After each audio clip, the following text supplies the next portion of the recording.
Welcome to the Fatherhood Fitness Podcast. I'm your host, Anthony Pluff. Each week, we will cover various topics that dads struggle with in their fitness journey. I'll give you actionable steps that you can apply right away, not only to take back control of your own health, but so you're able to be a better example for your kids too.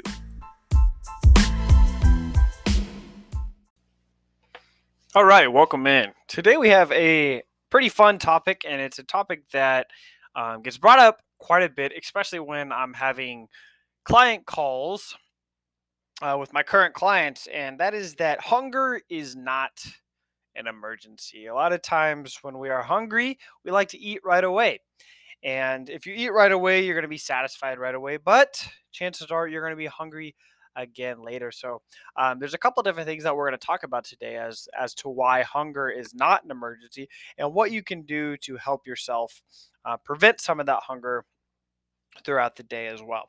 So first off, I want to address that when you are hungry, that it doesn't mean you have to eat right away. Now, if you're trying to lose weight, is weight loss, fat loss is your ultimate goal, then you are going to be hungry. And I want you to remember that. So I'm going to say that one more time.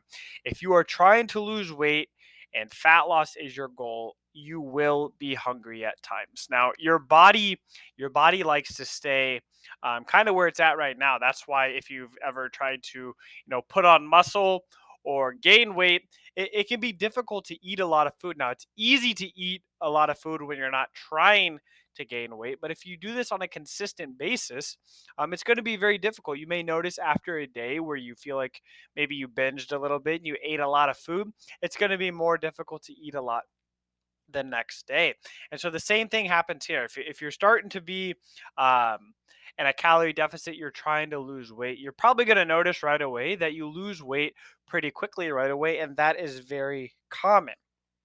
But the results you get the first or second week aren't the results that you're going to get every week from after that, because after a while your body's going to start fighting against you. So you may have some great initial results. So if you lose a few pounds here the first week, you can't just go ahead and assume that you're going to lose 2 or 3 pounds every single week. Because if you lost 2 pounds every week, you're going to lose over 100 pounds in a year. And, a lot of people don't even have 100 pounds to lose. And so you don't determine what's going to happen in the future based on what's happening right now. So the first couple of weeks of your weight loss is when you're going to lose weight, typically the quickest, and then that's going to slow down a little bit. Likewise, when you're trying to build muscle, you start going to the gym, you see a lot of gains right away, and then that kind of slows down, because if you have a lot of muscle to build, you're going to be able to build a little bit of it quicker. That they call it the newbie gains.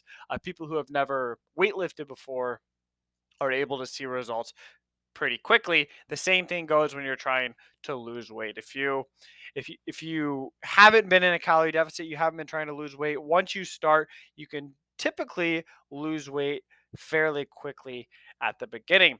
But along with this comes hunger. Like I said, your body wants to stay where it's at. So after a while, you're going to feel more hungry than normal. Right away, you'll probably be okay. The first few days, you'll probably be okay. Maybe even the first week or two. But after a while, your body's not going to want to continue changing. And so you're going to be a little bit more hungry. But if you are never hungry, that's a good sign that you're probably not in a calorie deficit. And so sometimes you just have to learn to deal with a little bit of hunger. Now, if this is just complete discomfort, you're ravenous, you want to eat every single thing in sight, then obviously you're probably maybe burning more calories, you're more active than you initially were, especially if you're combining this with exercise. And it's probably okay to increase your calories a little bit. Now, a couple things that I like to work on with my clients is, one, we eat slowly and we eat until satisfied, not until full. If we eat very quickly, it's going to take longer for your body to realize that, I am satisfied right now. So we're eating slowly, we're enjoying our food. If you have a 12-ounce ribeye and you eat it very slowly, you may find that it's pretty difficult to finish that whole thing. Now, if you take that same 12-pound ribeye and you eat it very fast, then you're probably going to be able to finish it no problem. You're going to grab some of the bread, you're going to be able to eat your mashed potatoes or whatever your side is. But if you start to slow down a little bit, you're going to realize that you actually are going to be satisfied with much less food than you would if you ate very quickly. Now, eating till satisfied, what does that mean? Now, if we're eating till satisfied rather than full, if you're full, you all know that feeling.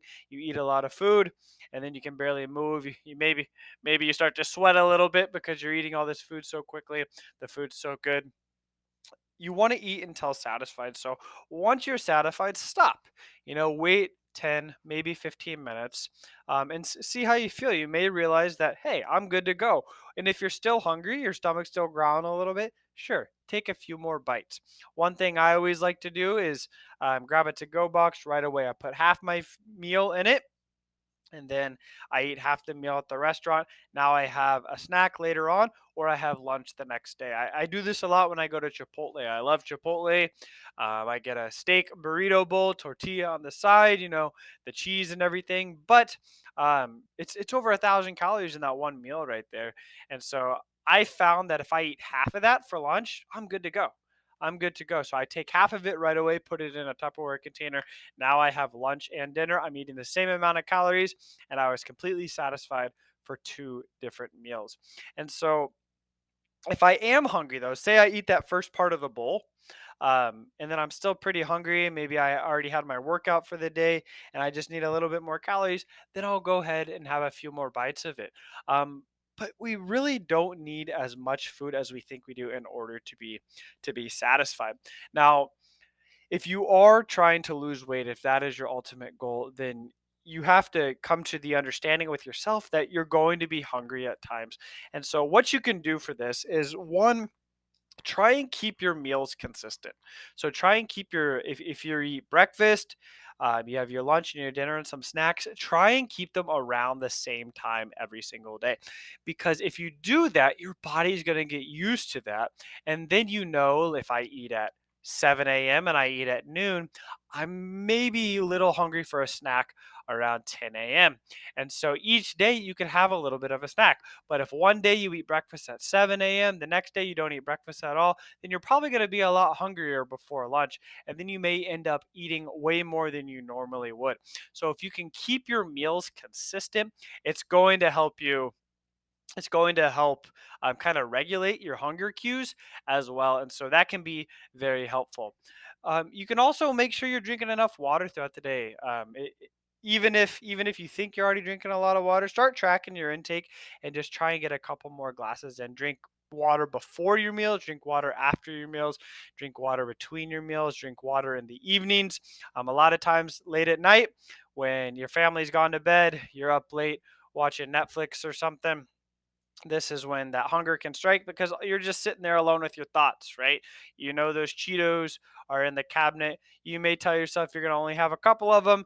You end up bringing the whole bag out. So if you're going to do this, just grab a handful, put it in a plastic baggie or a bowl, put the bag away.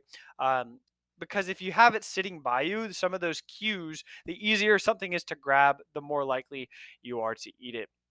And if you are hungry at night, ask yourself, is this an emergency right now? Could I wait 20 minutes? Because hunger kind of ebbs and flows. Sometimes, you may have noticed, like you're on a car ride, you're on a trip, you're not wanting to stop yet. You felt pretty hungry, but you waited 20 minutes, and now you're good to go. Your hunger is going to come and go, and 99% of the time, hunger is probably not going to be an emergency. So if you can wait a little bit, maybe have a glass of water, something like that. I like to use seltzer water. It fills me up a little more. So utilize some of these things and it can be very helpful. But overall, if you are trying to lose weight, you are going to be hungry at times. That's just part of it. That also means that what you're doing is working. That means that you probably are in a calorie deficit. So just keep going. So hopefully some of these tips were helpful. You can kind of implement them right away. If you're interested in kind of learning more about this, you would like to discuss this, please reach out. You can join Fatherhood Fitness on Facebook. Just go ahead and search it. It is a private group. You can follow me on Instagram at apluff training. Go ahead and send me a message, and I'd love to have a conversation with you and help you out any way I can. That concludes this episode of the Fatherhood Fitness Podcast. Thank you for those of you who took time out of your busy schedules to listen. If you have any questions or comments or an idea for a topic for a future episode, please feel free to reach out, and I'd love to hear from you.